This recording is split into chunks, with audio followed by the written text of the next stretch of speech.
Paano nga ba mag-umpisa ng negosyo with Global Pinoy Travel and Tours? Hello mga ka-travel, this is Paul. So step 1 guys, no, unang-una is you can attend our free webinar or you can message me for the video presentation link. So napaka-importante no, na makaroon muna tayo ng idea paano nga ba gumagana, tumatakbo yung negosyo na to, paano natin mauumpisahan, paano tayo kikita for you to decide no, kung para din ba sa'yo itong ating negosyo.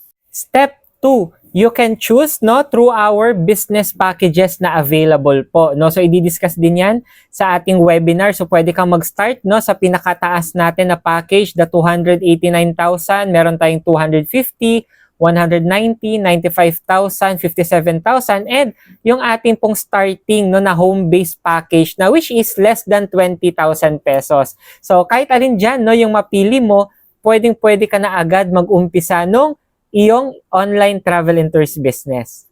Step 3 guys is syempre pag nakapili ka na ng business package or franchise package na gusto mo, yan, you can fill up our application form. Isi-send ko po yan sa'yo no, once you message me, naka-attend ka na ng webinar or napanood mo na yung aking video presentation link.